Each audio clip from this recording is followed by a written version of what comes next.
What's going on, boxing fans? It's Julian Williams with The Distance. Here to give you another mailbag question for today. From Flowy Skills. One of my subscribers supported my channel since day one. Asked me what are my thoughts on Riddick Bowe not facing Lennox, Lewis, and George Foreman between 93 and 96. So we all know Riddick Bowe from the trilogy against Evander Holyfield and his matches against Andrew Goliath, which both ended in disqualification wins. Riddick Bowe to me didn't really face anybody, or didn't really face the guys he should have faced in the heavyweight division in the 90s, and I think that the fact that he didn't face fighters like Ray Mercer, who actually lost to Jesse Ferguson first, or Michael Moore, or even I'll go as far as to say if he would have stayed in the heavyweight division, maybe he would have faced David Tuo or whoever, but he joined the Marine Corps in 96, 97. But just imagine if Riddick Bowe would have stayed in the heavyweight division.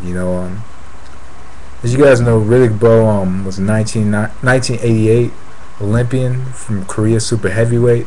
Lost to Lennox. Lewis, was knocked out in 2 rounds, and some say he wasn't the same afterward. And he went on. He had a good early career. He defeated Tony Tubbs, Tyrell Biggs, Michael Dose, Jesse Ferguson to win the championship.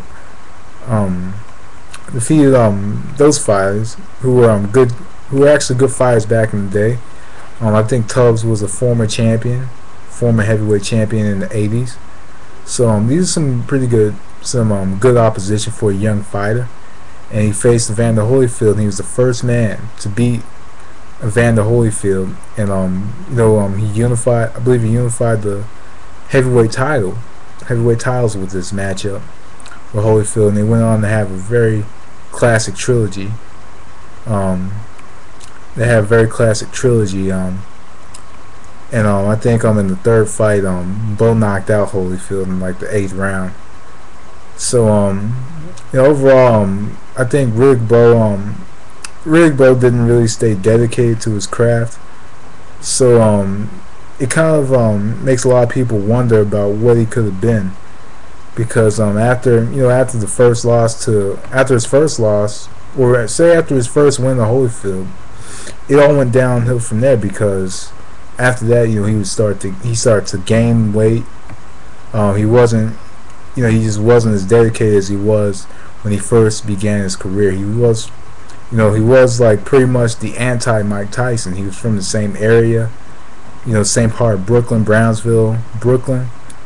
From the same area, and he was just pretty much the anti-Mike Tyson. Pretty much, he was overall a nice guy, or was portrayed to be a nice guy, and wasn't as violent, but he did have a pretty bad temper, as you could tell in the Elijah Tillery fights, or at the Larry Donald press conference when he hit him, or I think at Jorge Luis Gonzalez, he threw something at him, threw like a glass at him. So he did have some issues, or temper problems, something like that.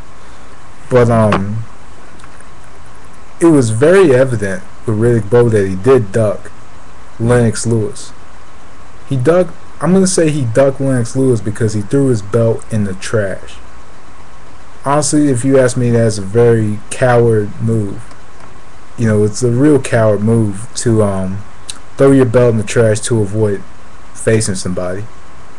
It was a real cowardly move, because fighters for years worked towards this opportunity of fighting for a world championship. And I did just have a video on the sanctioning bodies, and I definitely wonder if there was one organizing body. Would Riddick Bowe throw that belt in the garbage like he did? But the fact that there were so many belts, and I think he was holding another belt, that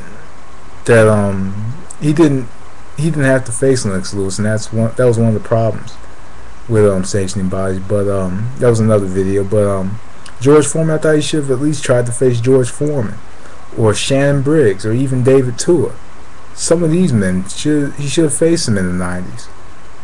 There were some really good heavyweights in the 90s, and I think that he would have given a lot of trouble to some of these heavyweights from the 90s.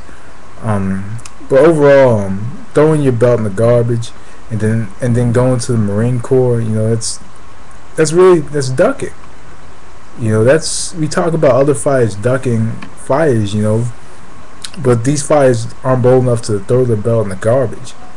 And on top of that, I don't remember who he faced instead of Lennox Lewis. I believe it was Buster Matthews Jr. that he faced, who was a smaller heavyweight, much smaller heavyweight. I think Tyson beat him like a year after. But other than that, Riddick Bowe, I thought should have faced Lennox Lewis.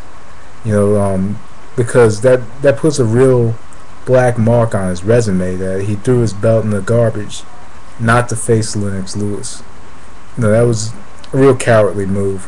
It wasn't, honestly, it wasn't about money, because Lennox Lewis definitely would have given Riddick Bowe a payday and possibly a win over Lennox Lewis, who right after he threw that belt in the garbage lost to Oliver McCall. A win over Lennox Lewis would have catapulted Riddick Bowe much higher than he was, on a much higher level than he was on.